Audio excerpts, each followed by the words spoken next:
I'm finishing up my last class of the semester and I have vacation time due from work. And believe me, I'm ready for some fun. And when it comes to fun, I'm thinking of Carnival Cruise Lines. You know, the fun ships. Carnival Corporation's website shows they serve 10 million guests per year. And I'd like to tell you why I believe you get more value from Carnival Cruise than other vacation plans, taking three main reasons into consideration. These reasons include the number of locations you can visit during a cruise, multiple, the great mix of activities on board, plenty, affordable cost of food and lodging, all included in your fare. But first, let me introduce myself. I'm Sue, a hospitality student who loves to travel. Having done both land and sea travel, I believe you can't beat what Carnival Cruise Corporation has to offer when you need an easy vacation. I've also belonged to a resort travel share group, so I'm pretty good at comparing the two. Here's how I look at it. My first consideration, the number of locations you can visit each cruise with ease. Carnival Corporation has 9 cruise lines of about 100 ships, with 8 more new ones coming. Cunard, Princess Cruises, Holland America are just a few of them owned by Carnival. Together, they visit up to 70 countries, depending on which line you book with. Even a 3-day cruise to the Bahamas allows you to visit a variety of ports without you having to plan the connections from one place to the other. Land resort stays are fine, but if you get bored or want to explore local areas, you'll need to work out your own transportation. Research the landmarks, find out what's safe and what's not. When you're cruising, you're chauffeured around by ship to different places almost every other day. Even a 3-day cruise will stop at a few different ports of interest. Once the boat reaches a new destination, you're on shore to explore, and then you get brought back before the ship sets sail. Many times the ship sails at sea during the night, and then you wake up in the morning and you're at a new location, a new place to explore. Which brings me to my second consideration for choosing a Carnival cruise vacation. While you're sailing between islands or ports, you're on board and you're having a lot of fun. You can do as much or as little as you choose to. On board, there's a great mix of activities, as I've said. There's water slides, there's pools, there's volleyball contests, there's food demonstrations and skeet shooting, rock climbing walls, and bands on deck during the day. But don't worry, if you want some privacy or some quiet time, you can also go inside the air-conditioned boat, and there's quiet lounges where you can just sit back and read a book. Inside activities, you've got gyms, spas, saunas.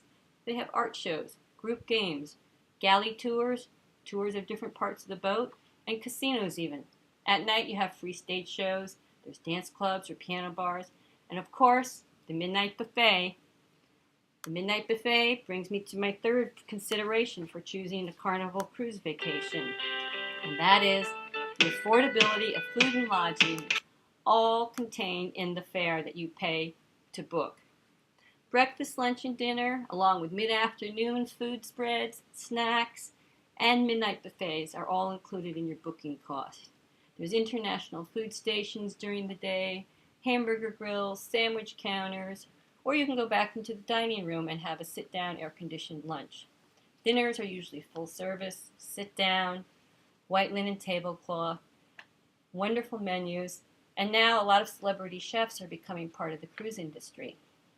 I just read an August Design restaurant blog that covers chefs who are now involved with the cruising circuit. And there are people such as Guy Fieri, who now has a hamburger joint on several Carnival cruise boats, featuring his famous style burgers. There's also Todd English. He has some specialty restaurants on a few of the Cunard boats, who are also owned by Carnival Corporation. Along with the day-long meals, your lodging is included with your booking rate. Same as a hotel, you select what room rate you would like to buy. You can select the floor plan, whether you want a smaller interior room that starts as low as $70 a night for a 2-person booking. And the price goes up as you choose a different cabin size, different floor plan, just like in a hotel. If you'd like to have a window cabin, that adds a bit to the price. If you'd like to have a balcony as part of your cabin reservation, that usually costs about an extra $150 to $200 on top of your room rate. So in conclusion, if you're getting ready for semester break, whether for this year or next year, keep these considerations in mind when you're planning that special vacation. CruiseCritic.com editors have picked for their 2014 comparison. They've chosen Carnival Cruise for the best value for the money. If you go on site and you check out Carnival's cost comparison, it estimates a Carnival cruise compared to staying at a resort, hotel, vacation place. It comes out to be about $2,000 less if for two people who are staying a week in similar locations, or $1,300 versus $3,300. Of course, taking all into consideration food, lodging, entertainment, and tipping in order to spend that week there.